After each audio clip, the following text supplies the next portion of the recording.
svibnja i borci 10. korpusa Zagrebačkog dočekali su dugo željkovani čas ulaska u svoj voljeni grad Zagreb. Svima takvima data je mogućnost da na društvenom korisnom radu razmišljaju o svojoj ideji prema partiji radu. U svaku bitku ulazimo sa namjerom da je pobijemo.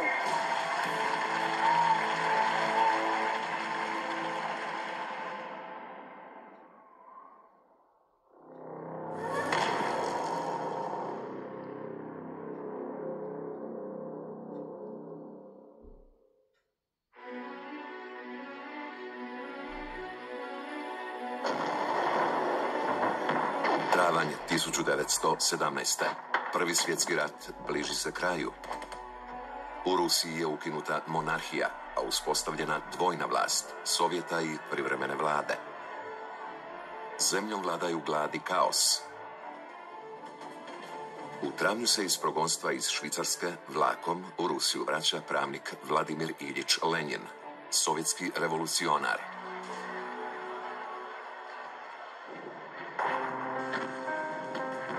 Dosta bitan faktor je bio, dakle, razočarenje klanicom koja je bila Prvi svjetski rat.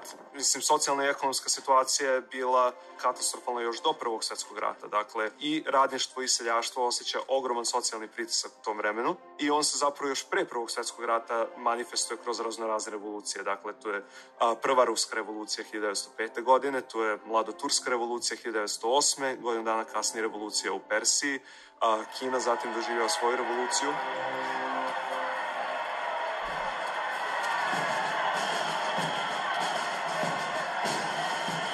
U radničkom pokretu vladale su duboke podjele oko sudjelovanja u Velikom ratu. Za razliku od socijalista koji su podržali svoje nacionalne vlade, internacionalisti, boljševici, kojima je pripadao Lenjin, smatrali su da u ratu ne treba birati strane. Između države i revolucije treba odabrati revoluciju. To su grupe antiratno orijentisanih socijalistkinja i socijalista koji smatraju da je druga internacionala 1914. izdala svoje principe, time što je većina njenih vođa priznala i podržala svetski rat i da treba raditi na konstituisanju nove internacionale. Oružani prevrat kojeg su u studenom 1917. izveli ruski boljševici bio je dobro organiziran. Otpor je bio slab. Tijekom ustanka revolucionari su likvidirali carsku obitelj Romanove, cara Nikolu II, njegovu suprugu, 5 djece i dvorsku poslugu. Potpisan je mir sa centralnim silama, čime je Sovjetska Rusija i formalno izišla iz svjetskog rata. Lenjin postaje predsjednik privremene vlade do izbora. 1920. čak 1921. godine oni očekivaju da će revolucija ipak pobediti u drugim državama i da će svi oni postati deo jedne zemlje. Te revolucije se jesu dogodile, međutim one su poražene i zapravo do problema dolazi upravo zbog toga što nema pobede komunističke revolucije u razvijenim kapitalističkim zemljama. Postoje genijalni vici iz legendarnog radio Erevana, to su bili vicevi u vreme realnog socijalizma, koje glasi ovako: pitanje je može li se uvesti socijalizam u razvijene kapitalističke zemlje. Odgovor glasi moguće, ali bilo bi šteta za kapitalizam. I to je taj model. Vi morate ukinuti kapitalizam. Sovjetska revolucija ukida eksploataciju djece u tvornicama, uvodi politička prava žena, raskida s religijom i legalizira abortus. Istovremeno, u skladu s programom Saveza komunista i komunističkim manifestom, uvodi diktaturu, zabranjuje privatno vlasništvo i pravo nasljedstva. Promjene se uvode nasiljem, terorom i konfiskacijama imovine. Lenjin ima onu baš sažetu formulaciju. Kulaci, to su bili bogati seljaci u Rusiji, se nalaze u zadnjem vagonu svjetske povijesti, točka, taj vagon treba otkačiti, točka. Sa klasičnim revolucionarnim opravdanjem da je to kontrateror. Dakle, da je to teror protiv terora kapitala.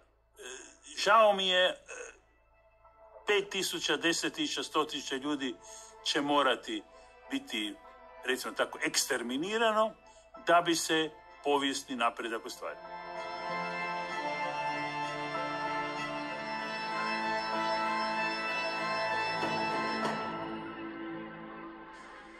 Nakon revolucije boljševici su izgubili izbore za ustavnopravnu skupštinu, ali su vlast zadržali silom uz parolu sva vlast Sovjetima. Marksizam u suštini počiva na revoluciji i počiva na ideji da će revolucija morati da sprovede određene diktatorske mere. Radnička klasa prepoznaje svoje nezadovoljstvo. Analizira zašto je nezadovoljna. Ona to nema pojma. Da bi to ona shvatila, mora imati intelektualnu elitu koja će joj to reći. I stvara se partija. Partija je malo prevelika da i ona išta razumije. Unutar partije ima jedna elita koja malo bolje razumije. To je centralni komitet. Onda centralni komitet isto malo prevelik. Onda se pravi jedna uža elita, to je izvršni biro. A onda je izvršni biro je malo prevelik, onda ipak moramo to malo centralizirati i onda na kraju imamo generalnog sekretara. I generalni sekretar de facto postaje nepogrešivi papa. Diktatura proletarijata nije ništa drugo nego diktatura generalnog sekretara. Smrt Vladimira Iljiča Lenjina ponovno mijenja tijek povijesti. 5 godina nakon toga Staljin proklamira Sovjetski savez, odnosno Rusiju, kao centar svjetske revolucije i definira internacionalizam kao odnos spram Sovjetskog saveza. Ko je za Sovjetski savez internacionalist, tko je protiv nije.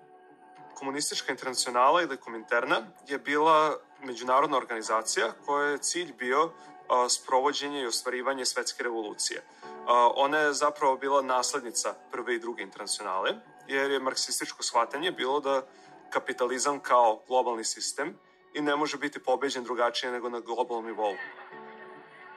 I oni su se, dakle, komunisti vezali uz nacionalne sredine, nacionalne države. Kominterna organizira te nacionalne struje po svim postojećim državama. Imali notabene čak u jednom trenutku i partiju u NDH, pa to nije baš dugo trajalo. Kad postoji država, unutar nje će komunisti trebati funkcionirati, to je bio koncept. A svjetska revolucija je naprosto odgođena za neku daleku budućnost. Kominterna u suštini uživa veliki prestiž na kraju Prvog svjetskog rata, od momenta kad je ustanovljena, upravo zbog velike popularnosti revolucionarnih ideja. Tokom 20-ih, sa porazom revolucije u drugim zemljama, Kominterna sve više i više postaje povezana sa državnim aparatom Sovjetskog saveza i sve više i više se postavlja pitanje da li ona zapravo sprovodi revolucionarnu politiku ili sprovodi spoljno-politički interes SSSR-a. Za to vrijeme na ruševinama bivše Austro-Ugarske monarhije nastaje nova država. Kraljevina Srba, Hrvata i Slovenaca. Na čelu joj je srpski dinast Petar I. Karađorđević. Pa vrlo jednostavno, zato što je Srbija imala državu, drugi dijelovi Jugoslavije su bili okupaciona područja. Hrvatska je bila u Kraljevini, prije toga bila u Austro-Ugarskoj monarhiji. Slovenija nikada nije imala nikakvu čak ni ideju držav do Tita. Jedina država koja je postojala nakon drugog srpskog ustanka, koja se formirala kao kneževina, kasnije kao kraljevina i na kraju krajeva ta mala državica koja je formirala Kraljevinu Jugoslaviju je imala državnu, monarhističku, internacionalno priznatu tradiciju. Osim brojnih sporova sa susjedima, nova država imala i krizu političkog uređenja. U Kraljevini SHS djelovalo je više od 40 političkih stranaka, od centralističkih i velikosrpskih do federalističkih i separatističkih. Jedna od utjecajnijih bila je Socijalistička radnička partija Jugoslavije. Nakon 1918. godine prvo dolazi do takozvanog Kongresa ujedinjenja 1919. godine u Beogradu, kada je na Slaviji osnovana Socijalistička radnička partija Jugoslavije komunista i sam taj naziv već sugeriše da je ta partija i dalje bila spoj i socijalista i komunista. Jedini koji nisu ulazili u partiju su bili takozvani ministerijalisti, odnosno oni koji su već prihvatili da uđu u vladu novoformirane Kraljevine Srba, Hrvata i Slovenaca. Na čelo partije izabran je Filip Filipović, srpski matematičar i komunist revolucionar. Neki pripadnici predratne socijaldemokratije, poput Filipa Filipovića, koji inače je bio član boljševičke partije još sa početka 20. veka. U Rusiji se školovao i neko vreme radio. Pored njega tu su i neki drugi članovi predratne socijaldemokratske partije, recimo Triša Kaclerović je dosta bitan, Pavle Pavlović, sindikalni rukovodilac, Života Milojković, tako dalje. Pored toga u vrh partije ulaze i neki bivši nacionalni revolucionari, recimo Vlado Ćopić, koji je bio polusrbin, poluhrvat, ali je bio aktivni Frankovac pre Prvog svjetskog rata i koji postaje boljševik kao ratni zarobljenik u Rusiji. Zaključio je, kako je rekao jednom svom drugu, da nema nacionalnog oslobođenja bez socijalnog oslobođenja. Njegov otac se zvao Jovo, bio je zvonar u Senjskoj crkvi pravoslavne konfesionalnosti. Prvo što nam upada u oči, to je ta pravoslavna komponenta, međutim to nije baš posve neobično za ondašnje razdoblje. Naime, već u toj prvoj fazi sazrijevanja Ćopić će se svrstati uz pravaštvo, a ovdje bih onda podsjetio da su neka istaknuta imena iz pravaškog pokreta poput Augusta Harambašića, Nikole Kokotovića, Danila Medića bila pravoslavne vjere, ali su prihvatila tu hrvatsku nacionalnu ideologiju. Drugim riječima vidjelo se da je to pravaštvo nudilo mogućnost izgradnje hrvatskog nacionalnog identiteta na različitim konfesijama. U listopadu 1919. Ćopić je bio jedan od osnivača Saveza komunističke omladine Jugoslavije, takozvanog SKOJ-a. Bila je to organizacija po uzoru na boljševički Komsomol, a osnovana je u Zagrebu gdje je bilo sjedište privremenog odbora. On je bio dakle i predstavnik Ustavotvorne skupštine, kasnije se školovao u Moskvi, bio je instruktor komunističke internacionale u Čehoslovačkoj i bio je komandant 15. internacionalne brigade u Španiji, popularno poznate kao brigada Lincoln.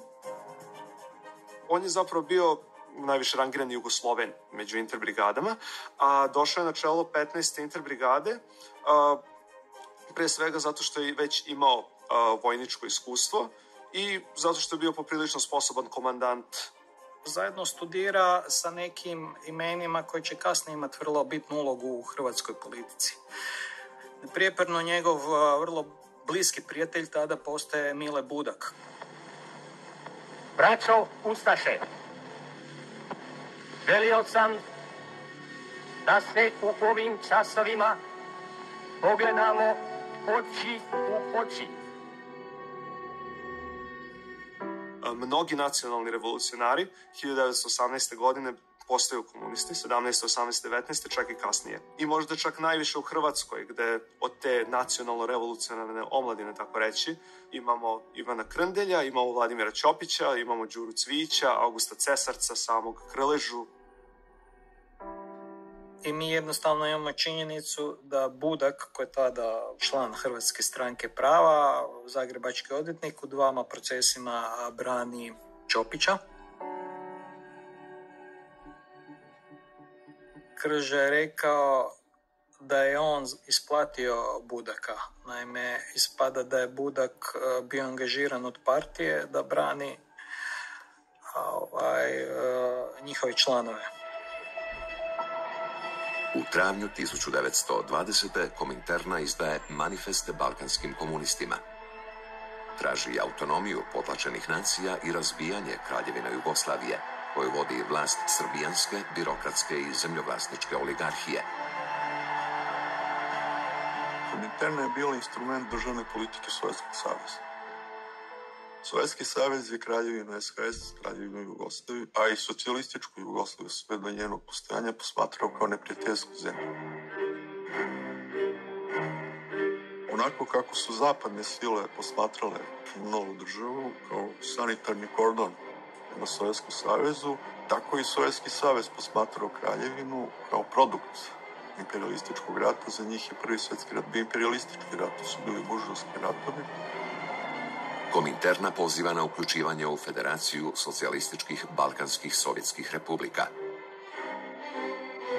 Na drugom kongresu Socijalističke radničke partije Jugoslavije, održanom u Vukovaru u lipnju 1920. nacionalno pitanje je ipak zaobiđeno, a dolazi i do razlaza. Na Vukovarskom kongresu u junu 1920. godine Socijalistička radnička partija postaje Komunistička partija Jugoslavije i formalno pristupa Trećoj internacionali. Rasprava na tom kongresu se vodila oko nekoliko stvari. Vodila se oko pristupanja Komunističkoj internacionali, vodila se oko seljačkog pitanja i vodila se zapravo oko odnosa prema revoluciji. I na sva tri pitanja su se zapravo pocepali komunisti i socijalisti Jugoslavije. Dakle, komunisti su bili za članstvo u Trećoj internacionali, smatrali su da je revolucija dobra stvar i da se za nju bore i smatrali su da se ona postiže u perifernim kapitalističkim zemljama kroz savez radništva i seljaštva. Socijalisti su bili protiv rata 1914. ali su smatrali da ipak ne treba ići na revoluciju. Neki su bili potpuno protiv revolucije, drugi su smatrali da još nije vreme za nju. Smatrali su da seljaštvu nije mesto u radničkom pokretu. Na drugom kongresu partije došlo je do razlaza revolucionarne i reformističke struje. Poraženi su reformisti. To ipak nije dovelo do krize članstva unutar partije.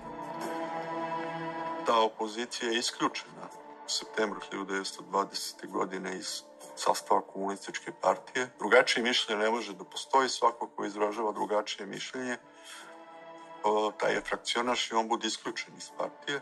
Nakon Vukovarskog kongresa Komunistička partija je jedna masovna partija, ona ima desetine hiljada članova, sami sindikati povezani sa partijom, tada sigurno broje bar nekih 200.000 ljudi i pored toga partija uživa ogromnu popularnost. Ona, dakle, na jedinim potpuno demokratskim izborima u Kraljevini SHS pobeđuje na izborima za gradonačelnika u Beogradu, Zagrebu, Splitu, Skopju, Kragujevcu, Nišu i u tom trenutku ona je zaista masovna partija i treća snaga u parlamentu, četvrta po broju glasova, ali treća po broju poslaničkih mesta.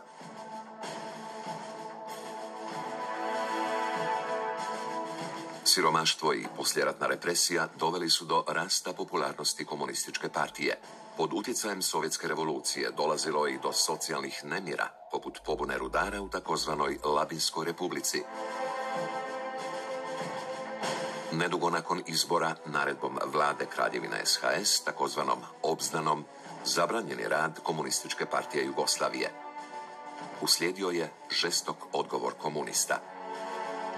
To se 21. godine manifestovalo preko pokušaja atentata na regenta Aleksandra 29. juna 1921. godine, kada je kralj išao na proglašenje Vidovdanskog ustava. Pastor Stejić je pokušao atentat, ali nije bio uspješan, ali je bio uspješan atentat na ministra pravde. Jugoslavenska država nastaje sa uvođenjem Aleksandrove diktature. Dotad se ona zove Kraljevina SHS, Srba, Hrvata i Slovenaca. Tek 29. godine, što je vrlo zanimljivo, s diktaturom Kraljevina mijenja ime u Jugoslaviju. Sve glasnije se bunila hrvatska i slovenska oporba u Narodnoj skupštini. Hrvatska stranka prava i Hrvatska republikanska seljačka stranka, koju vode braća Stjepan i Antun Radić, ulazili su u neprestane svađe sa poslanicima srpskih radikala. Tad je otvoreno nacionalno pitanje unutar Komunističke partije Jugoslavije i to je situacija po kojoj se vrtila celokupna istorija Komunističke partije Jugoslavije, Saveza komunista Jugoslavije. 1928. na poznatom 4. kongresu Komunističke partije Jugoslavije, gde je rečeno da se borimo za stvaranje nezavisne Crne Gore, Makedonije i Hrvatske. Borimo se protiv buržoazije velikosrpska, ali onda se iza sintagme velikosrpska buržoazija kaže da su Srbi vladajuća nacija.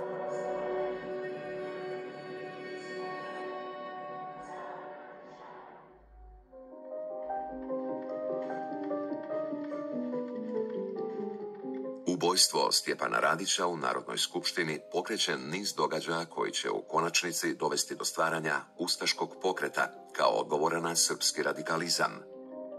Ključna figura pokreta postaće Ante Pavelić, zastupnik grada Zagreba u Narodnoj skupštini Jugoslavije. Pa on je Ante Pavelić postao nakon 28. godine kad su ubili Radića. I on odlazi u Sofiju, u Bugarsku, i tamo izgovori nekoliko rečenica da bi Hrvatska se morala nešto izuzeti iz Jugoslavije, tada kraljevine, jer je diktatura upravo 29. uvedena. I on ništa nije napravio još. On nije Ante Pavelić. On je niko i ništa. On je osuđen na smrt. To ljudi ne znaju. I on kao osuđenik na smrt, a nikoga nije ni ubio, ni upucao, bježi u Italiju i stvara svoju Al-Kaidu. Od koga? Od bosanskih, hercegovačkih, dalmatinskih, ličkih seljaka. Ustaški pokret je potpuno seljački. In un tempo in cui Roma aveva Cesare, Virgilio ed Augusto. Pavelić utočište nalazi u Italiji, u kojoj je zavladao fašizam, novi diktatorski režim na tlu Europe. Njegov vođa je Benito Mussolini. U Njemačkoj se rađa nacionalsocijalizam, čiji je cilj ostvarenje novog svjetskog poretka s Njemačkom na čelu. Zašto su oni nastali? Oni su nastali zbog razočaranja demokratskim tradicijama, koje su demokratske tradicije po mišljenju mnogih ljudi onoga doba dovele do katastrofe Prvoga svjetskog rata. Sve diktature su djeca nakon katastrofe Prvoga svjetskog rata. Socijalistički režimi su uspostavljeni kroz revolucije radništva i seljaštva. Iako je fašizam i nacizam imao podršku i kod delova radništva i seljaštva, a glavninu podrške su činili sitno sopstvenici, dakle seljaci, zemljoposjednici, vlasnici malih firmi i krupan kapital. I ono što je ključno je da u tim zemljama zapravo ne dolaze do značajne promene elita. Šta više, elite entuzijastično pozdravljaju fašizam kao vid brane od socijalističke revolucije. U Italiji je to naročito simptomatično, gde su recimo i liberali podržali dolazak Mussolinija na vlast kao način da se zaustavi socijalistička revolucija u Italiji.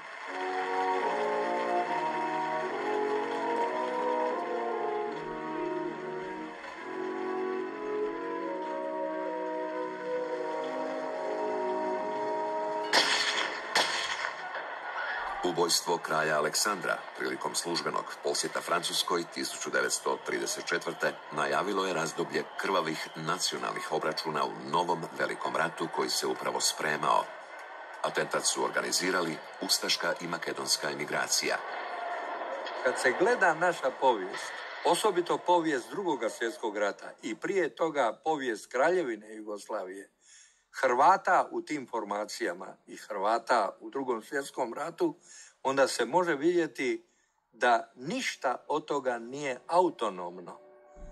Mi smo u Hrvatskoj imali dvije, u navodnicima, Al-Kaide. Centar jedne Al-Kaide je bio u fašističkoj Italiji, na njegovom čelu je bio Ante Pavelić od negdje 29. do 41. godine, kad je formirao NDH. Centar druge Al-Kaide je Kominterna, njen šef je Tito. Mi i danas vodimo rat tih dviju Al-Kaida, od kojih ni jedna nije samorodni fenomen. Komunistička partija u ilegali se spremala na revoluciju i tajno naoružavala. Vlast je uzvraćala uhićenjima, masovnim suđenjima i ubojstvima članova partije. Prilikom jednog takvog procesa u Zagrebu, nazvanog Bombaški proces, u javnosti se 1928. prvi put pojavio lik Josipa Broza Tita. Njegove riječi pred sudom, priznajem samo sud svoje partije, postaće dio komunističke mitologije. Moramo da kažemo da je komunistička partija Jugoslavije sredinom 20-ih pa nadalje bila svedena na sektu jednu. Ona ima zatvoren sektaški život sa ne više od 2000 članova, ona jednostavno ne postoji na javnoj sceni. Nje nema i ona se ne prepoznaje kao neki faktor. Prosto je nema. I sve se odvija u jednoj sektaškoj atmosferi. Komunisti kad se pojave preko nekih pokušaja atentata, preko nekih revolucionarnih događaja ili ako se pojave u javnosti, oni budu hapšeni, budu zatvoreni u Sremskoj Mitrovici ili Lepoglavi. Oni tamo imaju svoje crvene univerzitete. Oni su bili odvojeni od ostalih osuđenika, imali su pravo da na literaturu da diskutuju i ta revolucija se odvija unutra, za strogo zatvornih vrata i polako je isplivala dominantna ličnost sa rovije, Tito. Početak 30. godina u komunističkom pokretu bio je krvav. Generalni sekretar Centralnog komiteta Sovjetske komunističke partije Josif Visarionović Staljin uspostavljao je apsolutnu vlast u Sovjetskoj Rusiji i u Kominterni, uhićenjima i ubojstvima. Nakon 28. i progona Trotskog i Sovjetskog saveza to se naročito intenzivira. Tada se dešavaju prva važnija isključenja ljudi iz Kominterne i iz same bolševičke partije. Od tog momenta zapravo partija se okreće na sebe samu i u narednih 2 godine intenzitet represije sve više i više raste. Među takozvanim izdajnicima revolucije veliki je broj članova Komunističke partije Jugoslavije. Jugoslavenski komunisti kritizirali su jedni druge u takozvanim karakteristikama koje su slali Kominterni. Sovjetska tajna služba NKVD koristila ih je u čistkama. Karakteristike se uvode početkom 30-ih kao deo te redovne promene kadrova. I one se obično sastoje u par rečenica od kraja 36. naročito od proleća 37. godine. Te karakteristike sve više postaju zloupotrebljavane od strane NKVD-a za metode denuncijacije. To je ta logika staljinizma. Znači, svaka partija, sekcija Kominterne morala da vodi računa o čistoći svoje partije. I ona je morala unutar svoje partije da pronađe one koji su skrenuli sa puta revolucije da ih označe.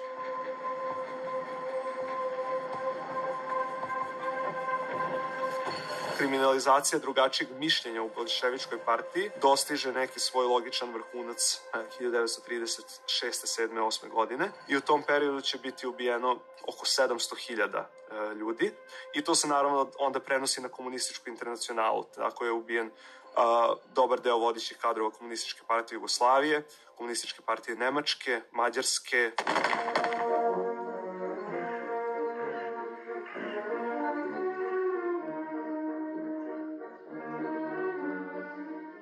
Dok traje teror NKVD-a, Josip Broz Tito uspinje se u redovima Kominterne kao konstruktivan kadar i dobar organizator. Za to vrijeme boravi u inozemstvu, a krajem 1936. godine vraća se u Zagreb kako bi u ime Kominterne formirao novo rukovodstvo KPJ-u. U avgustu 1937. godine Milan Gorkić, dotadašnji generalni sekretar partije, je uhapšen pod lažnim optužbama za špijunažu i nakon toga počinje sukob nekoliko interesnih grupa unutar partije koja se bore za prevlast. Jednu grupu predvodi Kamilo Horvatin u Moskvi i ta grupa ima pažnju Kominterne tokom 1937. godine. Druge dve dolaze u sukob u Parizu. Jedna je takozvano privremeno rukovodstvo koje vodi Tito zajedno sa Rodoljubom Čolakovićem i Sretanom Žujovićem, a sa druge strane takozvani paralelni centar koji vode crnogorski komunista Labud Kusovac i dalmatinski komunista Ivo Marić. I oni će kasnije podržati drugog Crnogorca Petka Miletića, koji je u tom trenutku u zatvoru u Sremskoj Mitrovici, takođe za novog vođu KPJ-u. Do negde početka 1938. godine Kominterna te ljude u Parizu potpuno ignoriše i sluša isključivo Kamila Horvatina u Moskvi. Međutim, nakon što je Horvatin uhapšen, Kominterna sve više obraća pažnju na Tita, Marića i Kusovca i sluša njihove predloge. Uslijedio je Titov uspon na čelno mjesto Komunističke partije Jugoslavije. U okviru KPJ-u odmah je pokrenuo i osnivanje komunističkih partija Hrvatske i Slovenije. 1937. godine su formirane Komunistička partija Slovenije i Komunistička partija Hrvatske, to je Titova akcija bila. Srbi kao narod su svoju komunističku partiju dobili 1945. godine. Obrazloženje je bilo zašto Srbi ne dobijaju komunističku partiju, pa Srbi su vladajuća nacija, šta će njima revolucionarna avangarda. Srbi prvo moraju da se oslobode statusa vladajuće nacije. 30. godina moglo bi se reći da se najveći broj mlađih kadrova formirao u Zagrebu i u Hrvatskoj. Međutim, pojedini mlađi partijski kadrovi posebno su bili regrutovani na Beogradskom univerzitetu. Beogradski univerzitet zapravo bio je središte političke, propagandne aktivnosti KPJ i njen regrutacioni centar jednog novog revolucionarnog naraštaja. Tako da je tokom 30. godina broj aktivnosti komunista na Beogradskom univerzitetu po procenama, što kroz štrajkove, što kroz pokretanje različitih propagandnih akcija, čak udesetostručen. Novo rukovodstvo Jugoslavenske komunističke partije izabrano je u listopadu 1940. na 5. zemaljskoj konferenciji u Zagrebu. U Zagrebu se nalazio i Centralni komitet partije. Konferenciju je organizirao novi generalni sekretar Josip Broz Tito. Formira privremeno rukovodstvo u koje ulaze ljudi koji su kasnije ušli u mitologiju komunističke partije Jugoslavije. To su njegovi glavni oslonci Aleksandar Ranković, Milan Đilas i Edvard Kardelj. Sa Titom ta 4 čoveka su glavni revolucionari u Drugom svetskom ratu. 30. godina isprofilisao se čitav niz tih mlađih revolucionara i tu možemo da govorimo recimo o Aleksandru Rankoviću kao čoveku koji je rođen 1909. godine, dakle kad je bio uhapšen 29. imao je svega 20 godina. 30. je on već profesionalni revolucionar, u predvečerju Drugog svjetskog rata je čovek koji je sekretar pokrajinskog komiteta Komunističke partije za Srbiju, dakle prvi čovek partijske organizacije u Srbiji.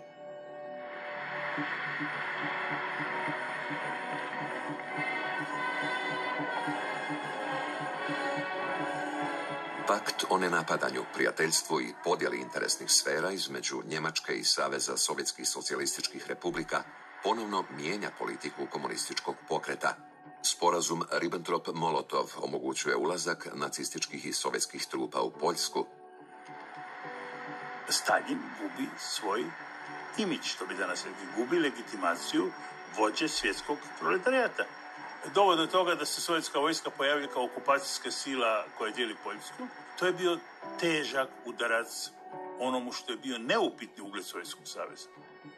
Komunistička partija Jugoslavije slijedi direktive Staljina i u svojim proglasima ne osuđuje sovjetsko-njemački dogovor. Nakon nacističke okupacije Jugoslavije u travnju 1941. komunisti ne pozivaju na ustanak, nego na hladnokrvnost i jačanje jedinstva.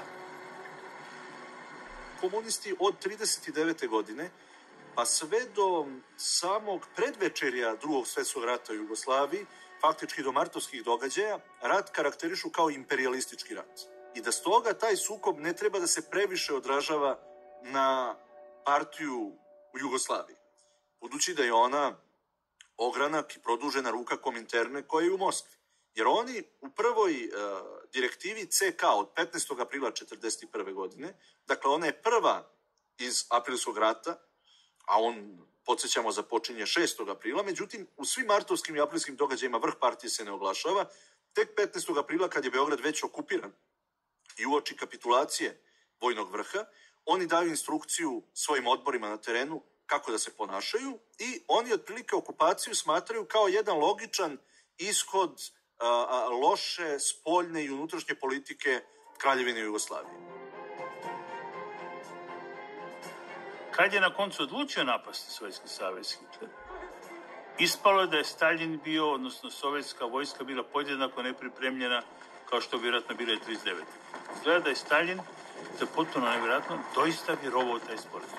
Međutim, ovo što je za ovu priču bitno je to da je u trenutku napada na Sovjetski savez bio nepripremljen. Nakon njemačkog napada na Sovjetski savez u lipnju 1941. na sjednici održanoj 4. srpnja, Centralni komitet Komunističke partije Jugoslavije donosi odluku o oružanom ustanku protiv fašističke i nacističke okupacije Jugoslavije. U Hrvatskoj su razgovori o ustanku počeli potkraj lipnja, a u Srbiji je naoružavanje komunista počelo još u travnju. Govori se i o mogućnosti oružanog otpora u Srbiji. Ali protiv koga?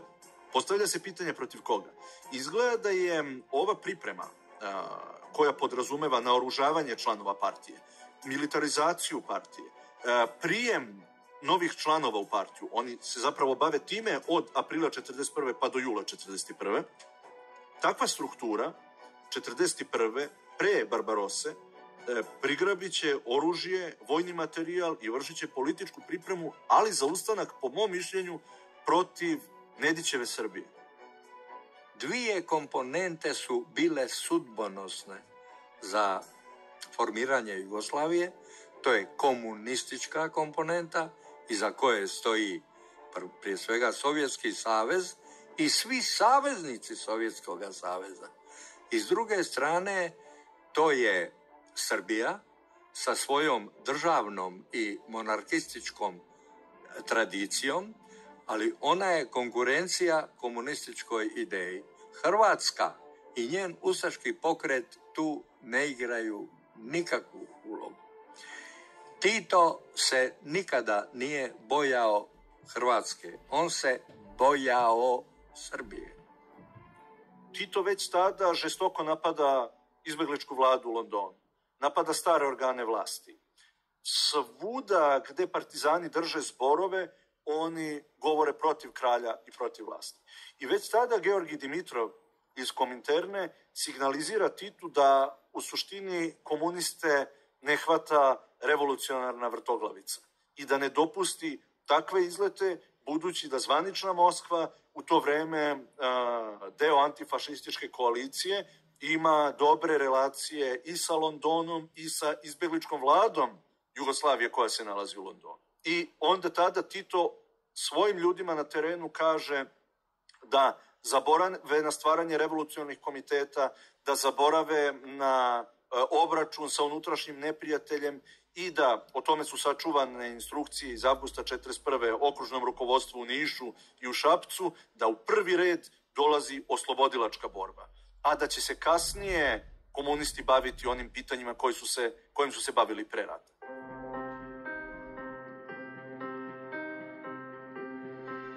Marionetske vlade instalirane u Beogradu i Zagrebu nakon okupacije provode teror nad političkim protivnicima i među prvima u Europi slijede zločinačku politiku holokausta.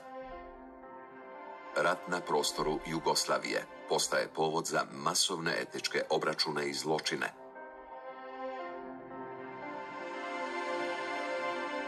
U Drugom svjetskom ratu status četničkog pokreta i status ustaškog pokreta, unatoč našim emocionalnim reakcijama na ta dva pokreta, i na kraju krajeva oba su vršila ratne zločine, je potpuno državno pravno različit.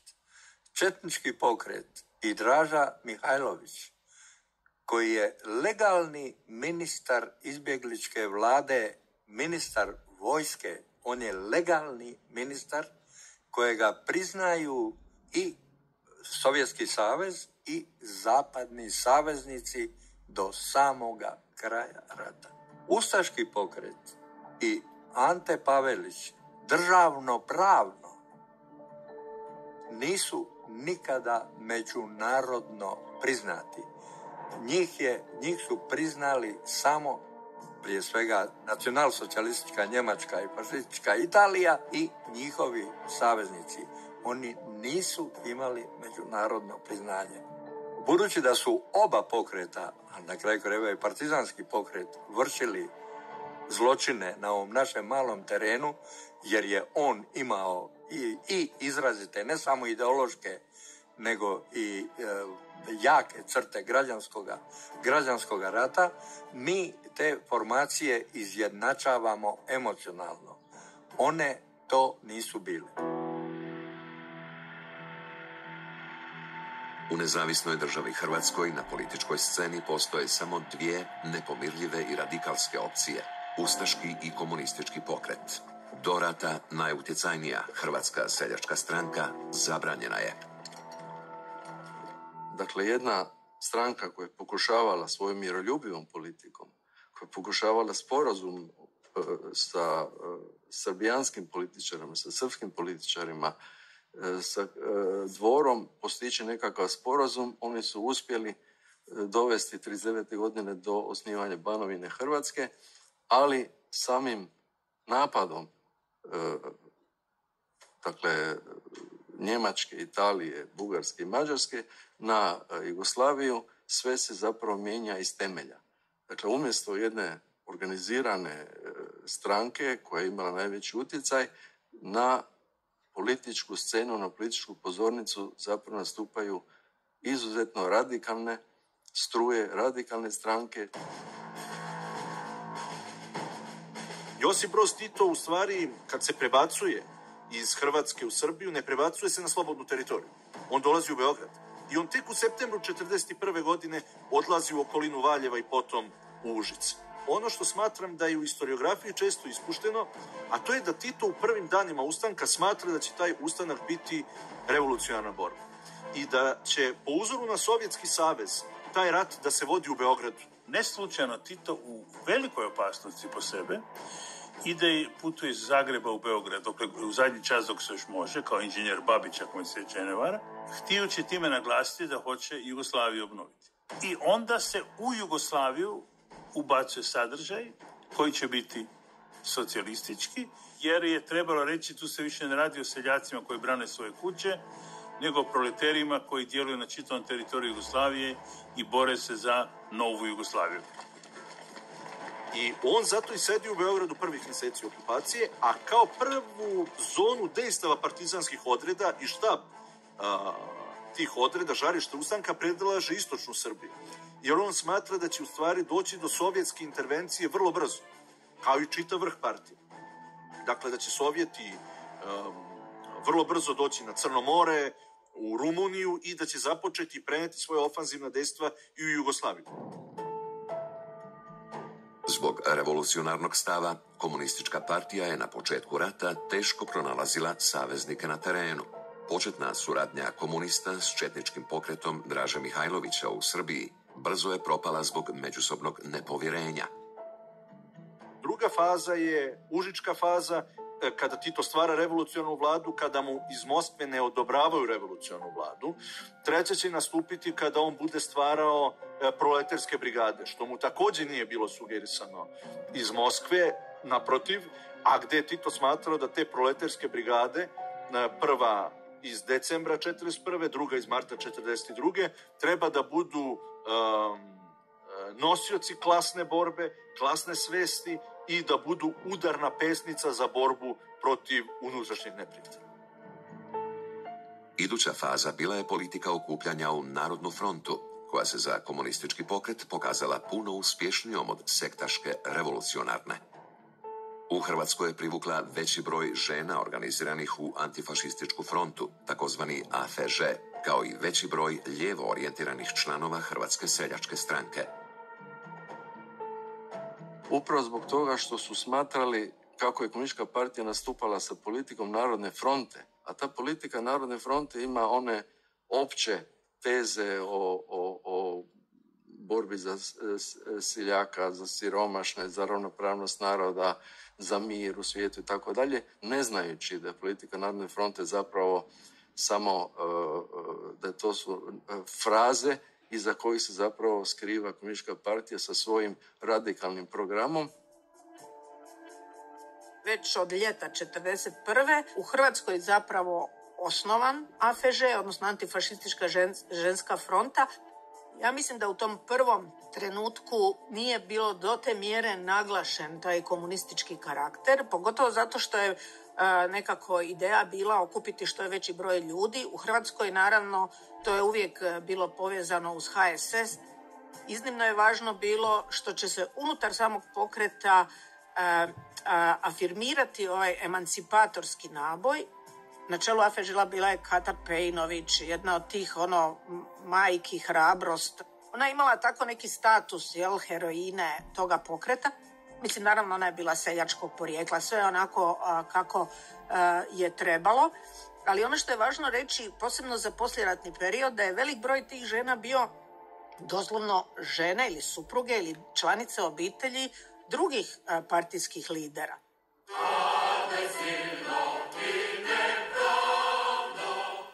Temelji nove Jugoslavije postavljeni su na prvom i drugom zasjedanju Antifašističkog vijeća Narodnog oslobođenja Jugoslavije, takozvanom AVNOJ-u.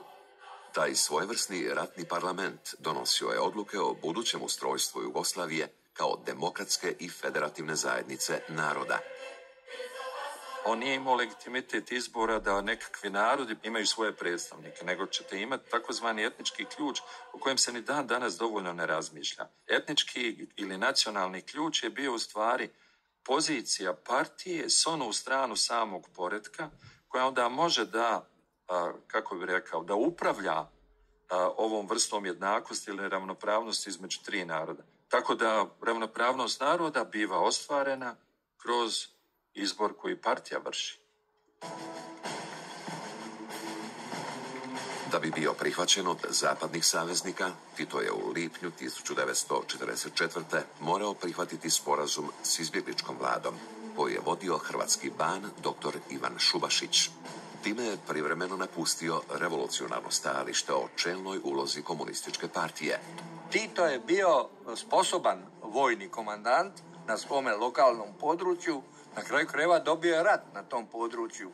Ma što mi o tome mislili, ali to mu ništa ne bi pomoglo da se nije legalizirao preko izbjegličke vlade u aranžmanu Velike Britanije, gdje je bila izbjeglička vlada i dinastija Karađorđevića, Petar II.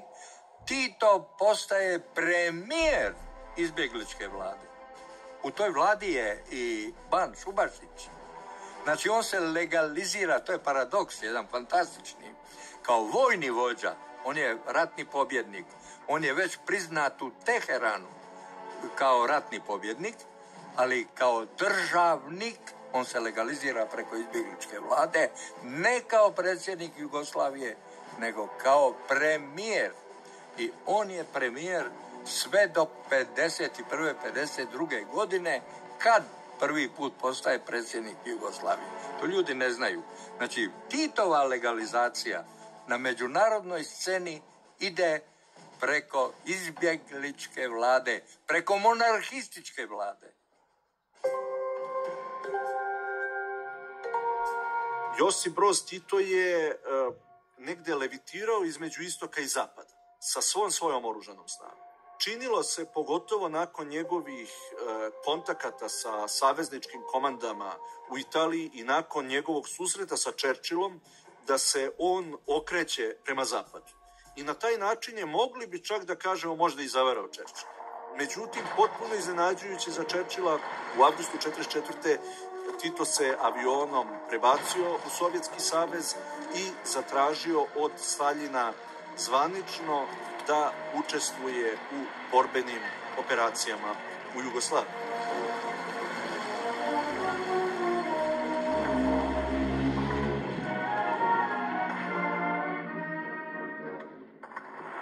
Narod Srbije, narod ostalih dijelova Jugoslavije, Hrvatske, Slovenije i drugih dao otpor i kazao je ne, bolje rat nego pakt. 27. marta 1941. godine izvršen je taj preokret zato jer je to narod odozdo hteo. Nije to stvar pojedinaca, to je stvar čitavog naroda.